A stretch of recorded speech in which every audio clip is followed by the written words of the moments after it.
एक शेरनी और गधे की शादी हो गई। इनके यहाँ बेटा पैदा हुआ तो सब परेशान थे कि ये गधा है या शेर। फिर एक दिन शिकारी की गोली से शेरनी हलाक हो गई। गधा बहुत गमज़दा था। तमाम जानवरों ने बहुत हमदर्दी की, मगर दुख कम ना हुआ। तो सबने मिलकर गधे को जंगल का बादशाह बना दिया। गधे ने बादशाह बनकर मुल्क का बेड़ा गर्क कर दिया। हर तरफ करप्शन और अफरा तफरी थी। सबने फैसला किया कि गधे को हटाकर किसी असली शेर को हुकूमत देनी चाहिए। लेकिन इलेक्शन का फैसला हुआ तो गधे ने अपने बेटे को नामजद कर दिया। सबने कहा, ये तो खोते का पुत्र है। गधे ने कहा, मगर इसकी माँ तो शेरनी थी ना। फिर गधे ने अपने बेटे का नाम बदल दिया ताकि कोई इसको खोते का पुत्र ना कहे।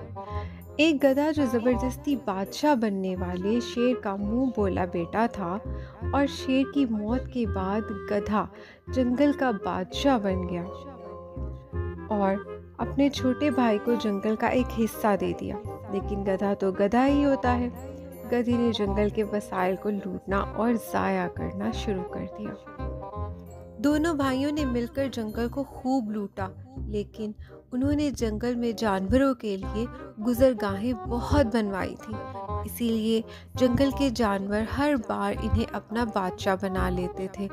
गधे की औलाद ने भी जंगल को खूब लूटा। कमाल की बात ये थी, वो थी तो गधे की औलाद, लेकिन दिमाग लोमड़ी वाला पाया था। एक दिन गधे की करप्शन पकड़ी गई, लेकिन कोई भी दोनों गधों पर कुछ साबित न कर सका, क्योंकि उन्होंने लूटा गया सारा खजाना किसी दूसरे जंगल में छुपा रखा था। फिर इनकी औलाद की करप्शन भी पकड़ी गई और ना सिर्फ बच निकले, बल्कि अपनी नस्ल भी तब्दील करके शेर बन गए। अब इन्हें लोग शेर लिखते और पुकारते हैं।